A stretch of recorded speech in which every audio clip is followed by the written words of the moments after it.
I must add a couple of things into tonight's videos. When I was getting into trouble, I was always going back to my friends and telling them how cool I am with the things that I just did, as if I was something better. I was just playing a tough guy character, trying to impress people. I am now strong enough to admit that it is not cool to get into trouble. And by beautiful woman, I don't just mean beautiful on the outside. I mean, you need to find yourself a beautiful woman on the inside, a woman that has morals, and someone that you can trust and love and have a family with. Here we go. This is day number 58, and I'm going to try and do this talk in one go because I want to get into public speaking. I've mentioned this before, so this is a great platform, good practice for me. Tonight I'm going to talk about trouble. Trouble, I was used to it. Trouble was part of my life for many years. It was part of my character. Every time I would talk to someone, I would tell them the sort of mischief I was in and how unfortunate I was. It was always me. That's what I used to say. Why is it always me? But then I realized that actually the way that I was thinking was so sick that I was causing this trouble to come my way. And it started when I was at school. I was selfish. I was there to play soccer. Once I stopped playing soccer, I did not care about anything. I was not there to study, or anyone that had to tell me something, I didn't want to listen to it, to the teachers. I was selfish to the people around me. Instead of just letting them study in peace and do their thing, I was making smart comments, being funny, and that's why I spent a lot of time on the hallways. At 15, I got taken home by the police for urinating in public and being intoxicated. At 16, I got caught for stealing underwear. At 19, my driver's license got taken off me for drunk driving, which was actually very good because it slowed me down. Then also at 19, me and a couple of friends went to Australia.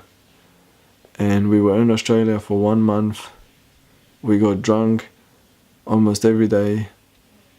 We had about 4 fights in 1 month. Got arrested for public nuisance. And then I decided that I wanted to be a gangster. So I came home, I got some tattoos, worked hard, saved some money, went back to Australia. I wanted to be a bikie. Because in the previous trip to Australia, we saw the bikies, this is in Surfers Paradise, with their tattoos and their blonde girlfriends, and they had a bit of money, so it looked like they were living the life. So me and my friends were like, oh yeah, being a gangster, that's the thing to do. So I moved back to Australia. I bought me some gold chains. I had the tattoos, I had the look, and I definitely had the attitude for it. I was getting stopped by the police all the time because of the regulations they have with bikies in the area at the moment. So I was getting checked for drugs in the middle of the city. They were stopping me just walking outside my building, going to get a haircut. They were pulling me over in the car. And this frustrated me a little bit. I was wondering why, what's their problem with me? So I was kind of hating on the police, you know. So then I was on the street screaming out, F the police, and showing them the middle finger right to their face. And this didn't go very well with the police. They arrested me.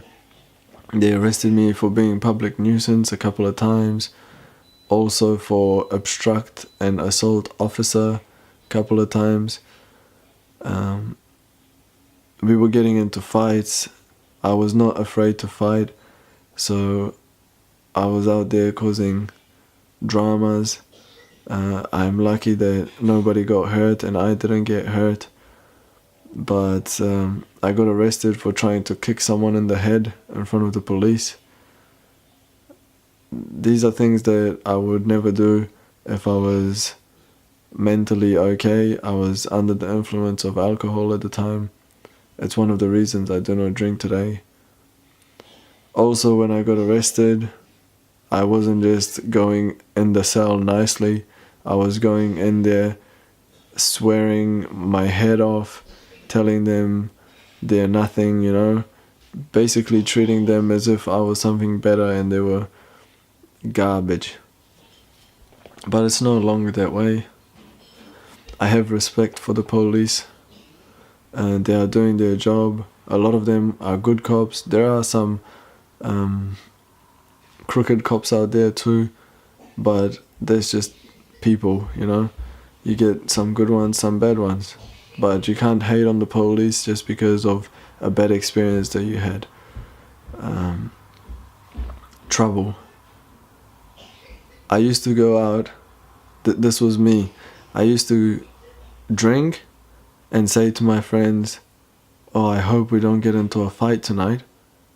So the way that I was thinking, before even going out clubbing, I was already thinking about a fight. Even if I was saying, I hope we don't get into a fight, in my head I was already preparing for a fight. You see what I mean? So if you change the way that you're thinking, there's no need for all this extra stuff. And if you keep yourself out of the environment where there's people that also think like that, well, then the chances are much smaller. Trouble. I no longer get into trouble. I love to be under control, be aware of what's going on in my mind all the time, and it's a lot of money saved and a lot of time saved. So if you're out there causing mischief, it is a waste of time. I was fortunate enough to live with a guy that did 14 years in prison, and he told me it's the biggest waste of time. He didn't learn much from prison, you know. It's just gangsters are just a bunch of kids that haven't grown up. That's what gangsters are. Gangsters are a bunch of kids that haven't grown up. We need leaders. We need someone to show the teenagers what's up.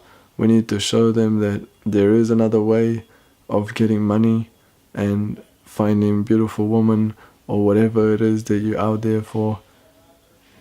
We can do it without having to be some sort of tough guy. So if you're a young man out there thinking that you want to be a gangster or a tough guy, a fighter or whatever, do it properly. Fight in the gym. Go and do things that are adrenaline rushing. Ride a bicycle, skydiving, whatever. But you don't need to be on the streets causing trouble. Good night. This is day 58. We'll see you tomorrow.